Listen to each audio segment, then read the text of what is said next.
Good morning dear students. आज का हमारा टॉपिक है निमोनिक्स। निमोनिक्स को हिंदी में स्मरक या स्मृति सहायक भी कहा जाता है। निमोनिक ऐसे मेमोरी टूल होते हैं जो एक तरीके से हमारी जो भी इंफॉर्मेशन है उसको नए ढंग से पैक करते हैं या रीपैकेजिंग ऑफ इंफॉर्मेशन निमोनिक्स को कह सकते हैं।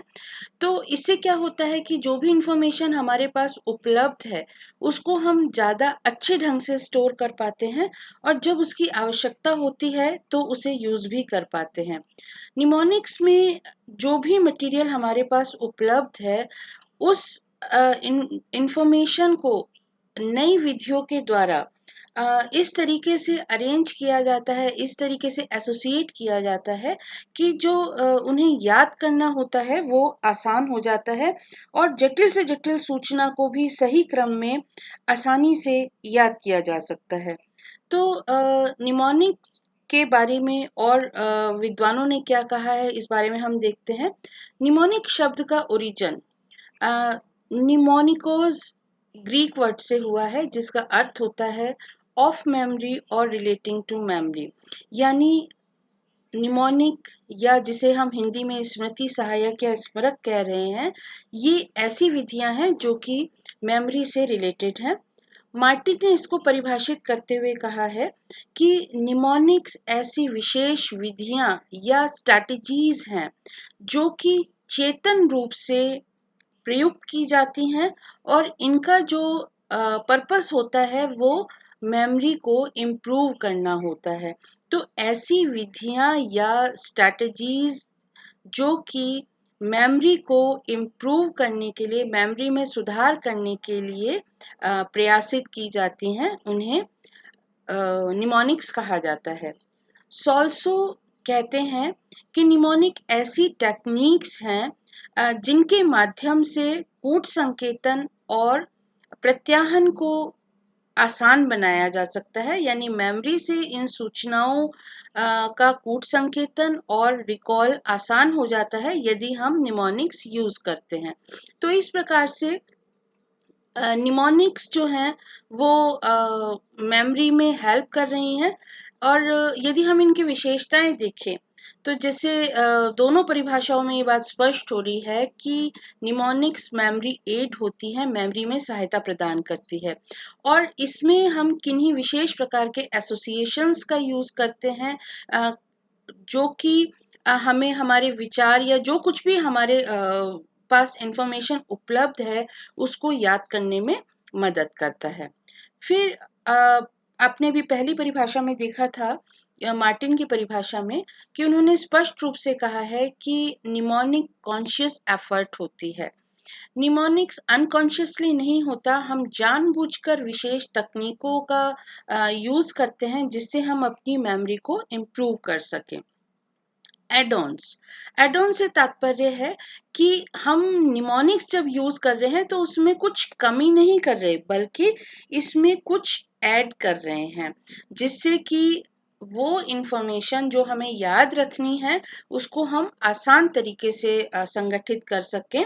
तो जो इंफॉर्मेशन होती है उसको किसी विधि, उन विधियों के बारे में हम अभी आगे जानकारी हासिल करेंगे, तो कोई ऐसी विधि हम इसमें इम्प्लीमेंट करते हैं जिससे कि ये इंफॉर्मेशन ज़्यादा विस्तृत हो जाती है, ज़्यादा इलेबोरेटेड हो जाती है और इसके लिए हम अपनी प्रीवियस नॉलेज को यूज करते हैं, जो हमारे पास उपलब्ध ज्ञान है उस ज्ञान का यूज करते हुए हम इन सूचनाओं को अच्छी तरीके से संरचित संगठित करने की कोशिश करते हैं और इसके लिए जो ज्ञान है वो कहाँ से आता है, वो हमारी लॉन्ग टर्म मेमोरी में से आता है।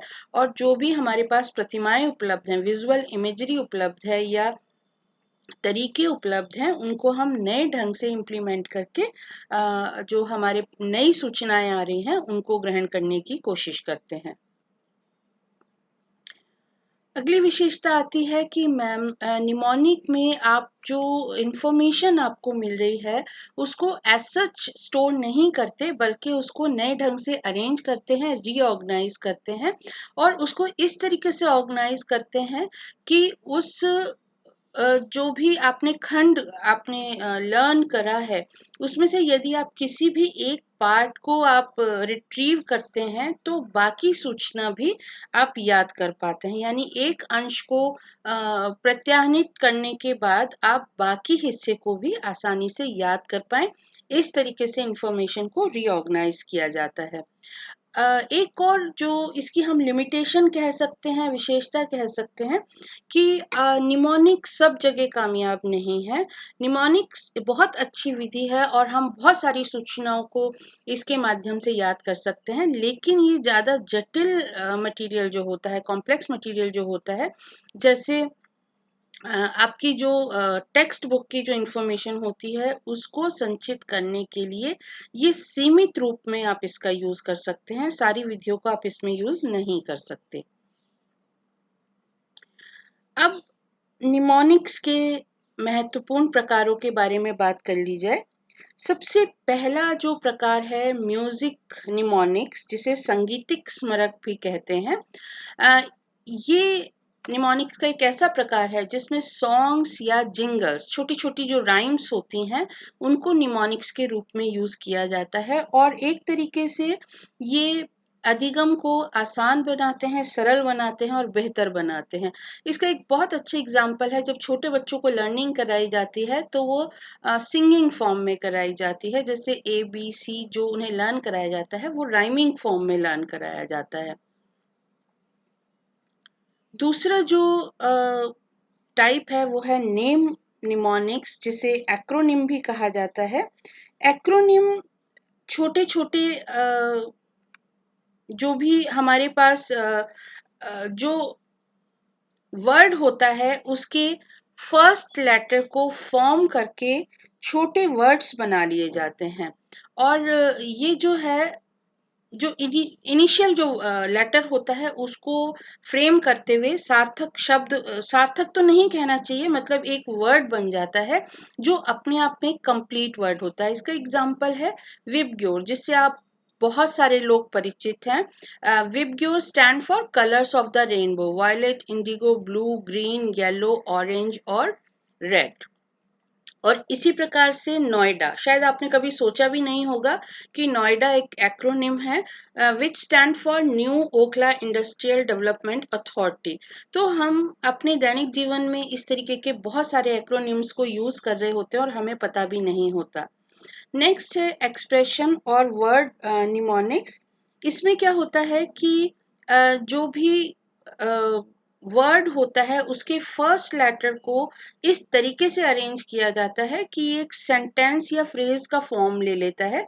जैसे अभी आपने नेम निमोनिक्स या एक्रोनिम, जिसे हम परिवर्णी शब्द स्मारक हिंदी में कहते हैं एक्रोनिम को, एक्सप्रेशन और वर्ड निमोनिक्स में विबग्योर को ही हम किस तरीके से लर्न करने हैं। Richard of your gave battle in when, यहाँ पर क्या है, सेंटेंस का जो पहला वर्ड है, पहला लेटर है, वो एक वो कलर के लिए स्टैंड कर रहा है, उसे आपने एक सार्थक वाक्य के रूप में परिवर्तित कर लिया और इस तरीके से आप कलर्स को लर्न कर सकते हैं। तो अलग अलग जो इंफॉर्मेशंस होती हैं, उसको आप इस ढंग से लर्न कर सकते हैं। नेक्स्ट जो टाइप आता है वो है मॉडल निमोनिक्स। मॉडल से आप बहुत परिचित हैं। मॉडल में हम ले सकते हैं अलग अलग तरीके के डायग्राम्स को, सर्कल्स को, ग्राफ्स को, फ्लो चार्ट्स को, और इन ये जो हैं एक तरीके से चार्ट फॉर्म में होते हैं, मॉडल फॉर्म में होते हैं, जो कि आपको इंफॉर्मेशन याद रखने में मदद करते हैं। जैसे बहुत सारे इंफॉर्मेशन आप मॉडल्स के आधार पर याद रख सकते हैं। इसके बाद आते हैं ओड या राइम निमोनिक। इसमें क्या होता है, जो इंफॉर्मेशन होती है उसको एक पोएम की फॉर्म में याद किया जाता है। जैसे यहाँ पर नॉर्थ ईस्ट, वेस्ट, साउथ, ये जो डायरेक्शंस हैं, इनका कंपास में क्या क्रम है, इसको याद रखने के लिए नेवर ईट सोर व्हीट, इस तरीके से आप उसको एक रिदमिक फॉर्म में आप याद कर रहे हैं। इसके अलावा एक और एग्जांपल मेरे पास है।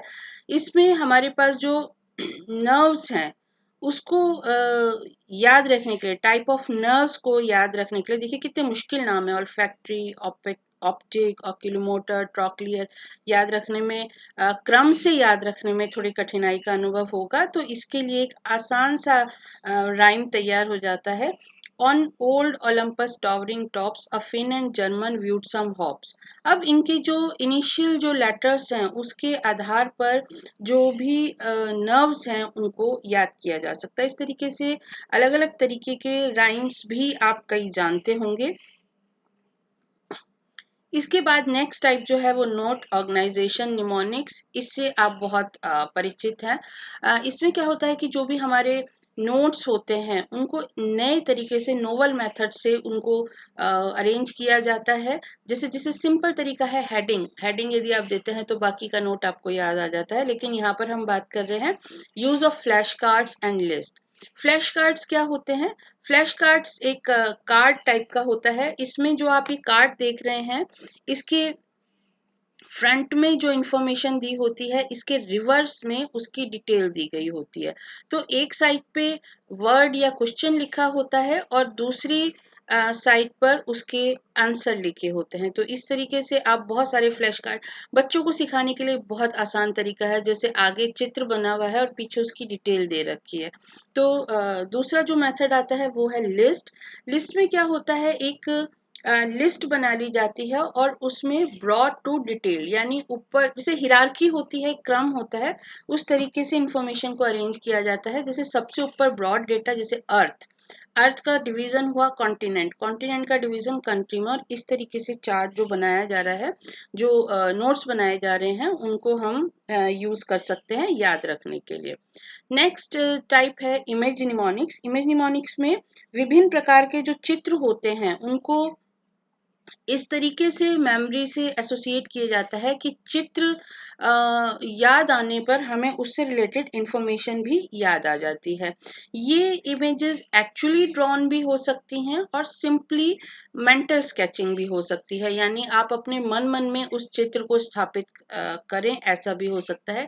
इसका एग्जाम्पल अभी आप आगे देखेंगे, method of loci and peg method, वहां पर हम इसको यूज करते हुए देखेंगे। तो इस तरीके से आप एक अलग अलग चित्रों को आप अरेंज कर लेते हैं और उसके आधार पर अपनी जो इंफॉर्मेशन है उसको रिट्रीव कर पाते हैं।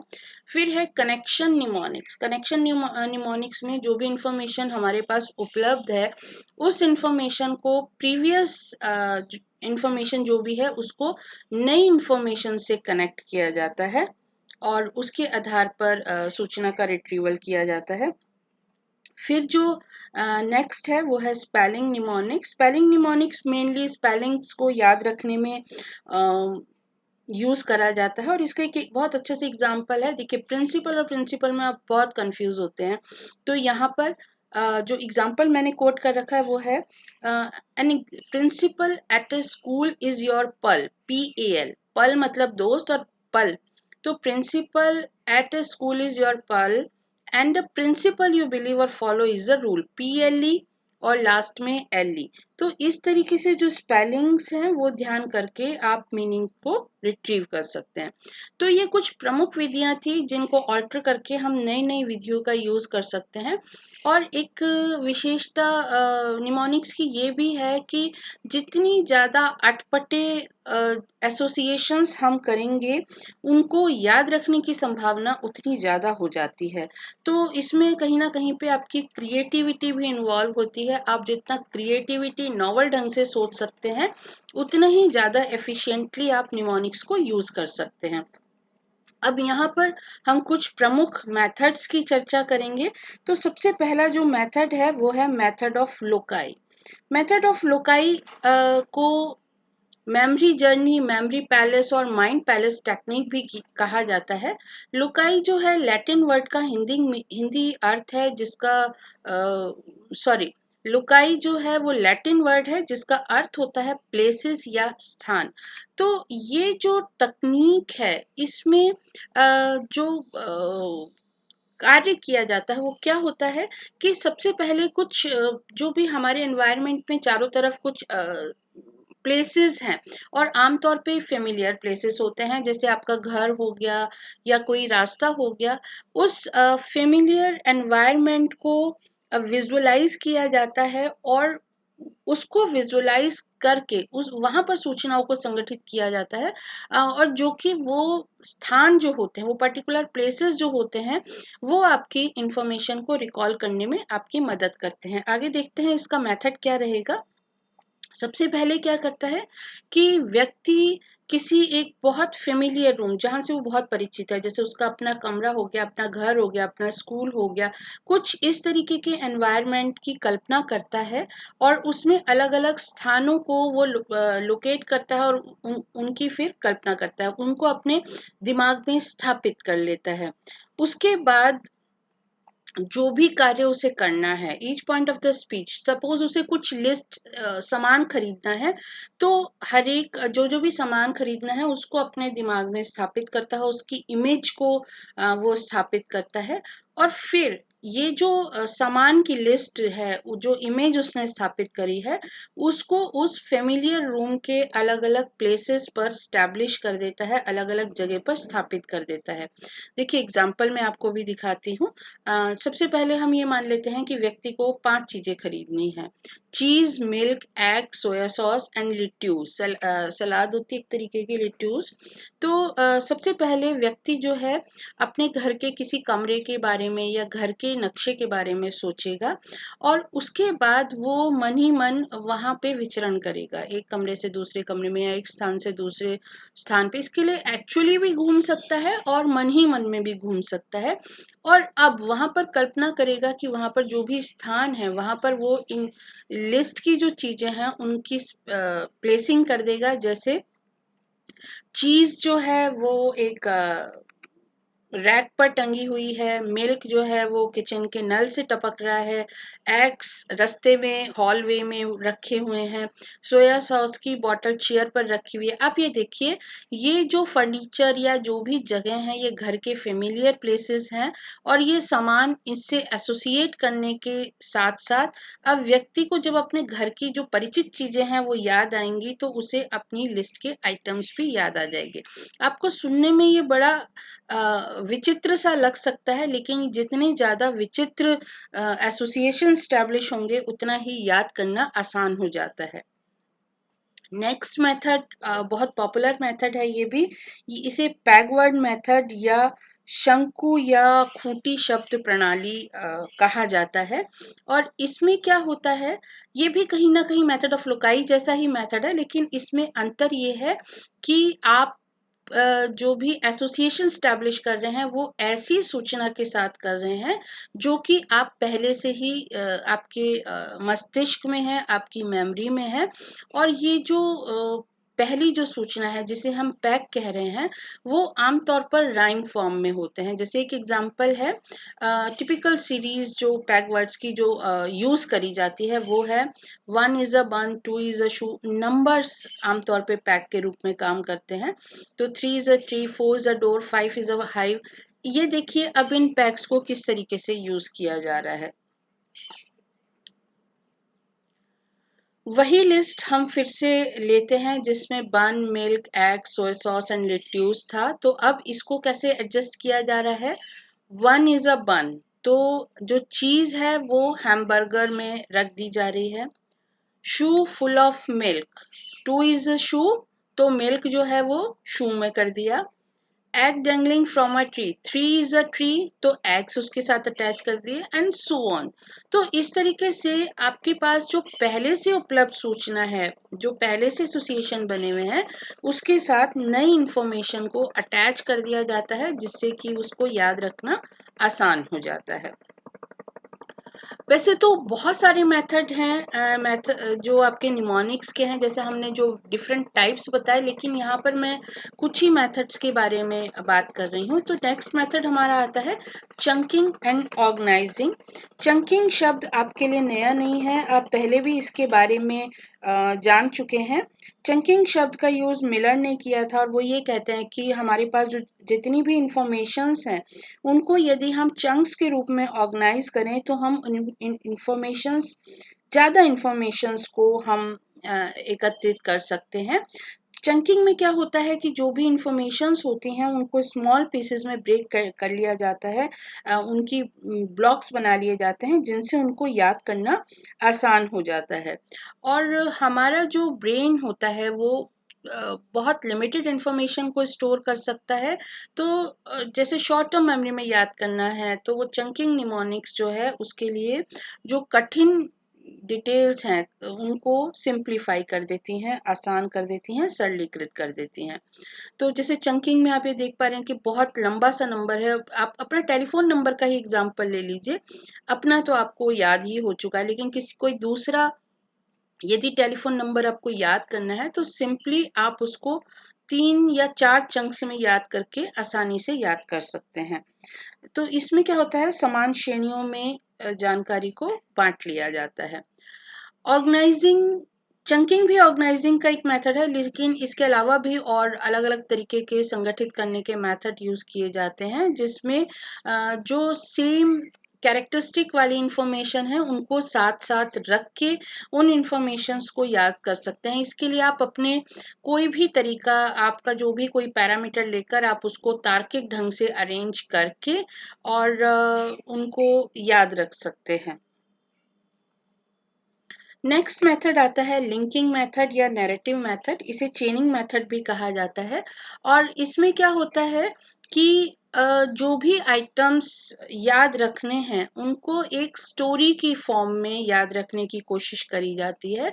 और लिंकिंग एक मतलब एक ऐसी प्रक्रिया है जिसमें एक क्रम के अनुसार उन्हें व्यवस्थित किया जाता है। यानी एक याद आएगा तो उससे अगला जो उसका लिंक है वो आपको याद आता जाएगा। जैसे चेन आपस में एक दूसरे में गुथी होती है, इसी तरीके से जो आइटम्स मेमोराइज करने होते हैं वो आपस में एक दूसरे में गुथे होते हैं। जैसे यहाँ पर हमने एक लिस्ट बनाई है, कुछ काम करने हैं एक व्यक्ति को।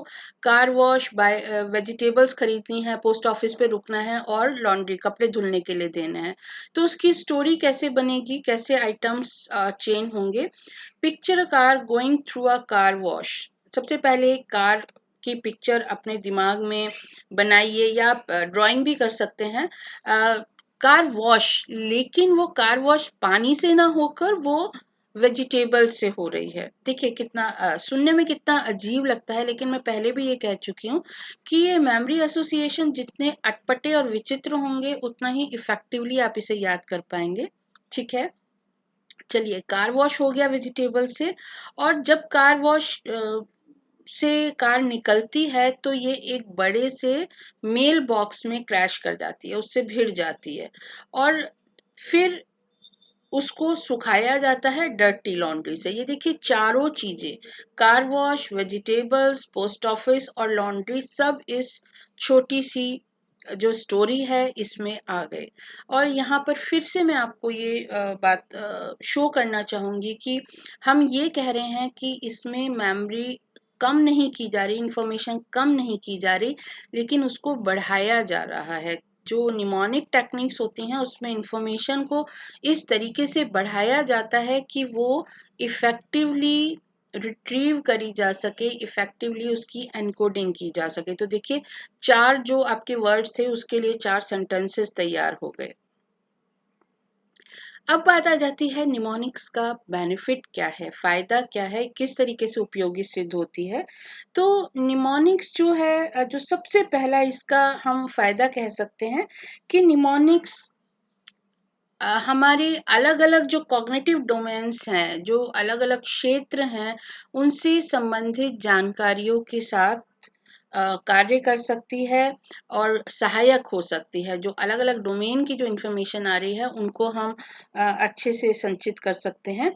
जैसे जो भी आप अपनी जो सिमेंटिक इंफॉर्मेशन है उसको आप स्टोर कर पा रहे हैं, पिक्टोरियल इंफॉर्मेशन स्टोर कर पा रहे हैं, आप अपने सब्जेक्ट से रिलेटेड इंफॉर्मेशन स्टोर कर पा रहे हैं। यानी जहां से भी जानकारी आपके पास आ रही है, आप जिस स्तर पे काम करना चाह रहे हैं आप उस पर कार्य कर सकते हैं। इसके अलावा जो कॉम्प्लेक्स इंफॉर्मेशंस होती है उनको आसानी से याद रखने के लिए उस इंफॉर्मेशन को मदद करती हैं। यानी जो निमोनिक्स होती हैं वो जटिल कार्य को आसान तरीके से करने में आपकी मदद करती है। निमोनिक्स एक तरीके से आपकी सृजनात्मकता की एक्सरसाइज है। आप कितनी ज़्यादा क्रिएटिव हैं, कितने नए नए ढंग से अपनी इंफॉर्मेशन को स्टोर करते हैं, ये आप पर निर्भर है। निमोनिक्स का यूज़ करने के लिए एक ट्रेडिशनल मेथड्स तो हैं ही, लेकिन उन ट्रेडिशनल मेथड्स को, उन तरीकों को आप किस तरीके से इम्प्लीमेंट कर पा रहे हैं, ये पूरी तरीके से आप पर निर्भर है। कोई ज़रूरी नहीं कि आप किसी भी जो निमोनिक्स, जो पारंपरिक निमोनिक्स चले आ रहे हैं, आप उस इंफॉर्मेशन को उसी ढंग से याद करें।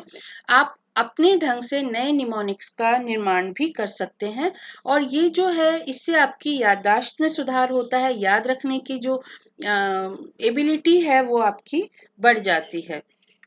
इसके अलावा निमोनिक्स जो लर्निंग डिफ़िकल्टीज़ जहाँ पर आती है, वहाँ पर स्टूडेंट्स की मदद करती है।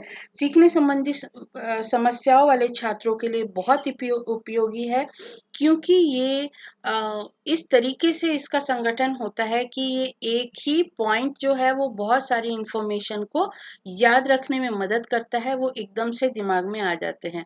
मिलर ने अपने एक्सपेरिमेंट में ये पाया था कि जो बच्चे, जो स्टूडेंट्स लगातार निमोनिक डिवाइसेस का यूज़ करते हैं, उनका स्कोर 77% तक आ जाता है। यानी जो कमज़ोर स्टूडेंट्स हैं, तो अ, उनका परसेंटेज इतनी अच्छी भी हो सकती है। तो इस तरीके से निमोनिक्स जो है हमारे लिए, हमारी याददाश्त के लिए बहुत उपयोगी टूल्स हैं, और ये विदेशी भाषा सीखने में भी मददगार होते हैं, शिक्षण में भी उपयोगी होते हैं। और जो टीचर्स जो पढ़ाते हैं, वो यदि निमोनिक्स को बच्चों के सामने प्रस्तुत करें, तो जो अधिगम सामग्री है उसको बच्चे ज़्यादा अच्छी तरीके से याद रख सकते हैं। तो ये रेफरेंसेस हैं जिस पर आप और इन्फॉर्मेशन देख सकते हैं और जानकारी जुटा सकते हैं। तो होप आप इन निमोनिक्स का अपनी लर्निंग में यूज़ करेंगे, अपनी मेमोरी के लिए यूज़ करेंगे, और नहीं भूलेंगे। तो मैं आपका धन्यवाद देना चाहूँगी ध्यान से सुनने के लिए। Thank you.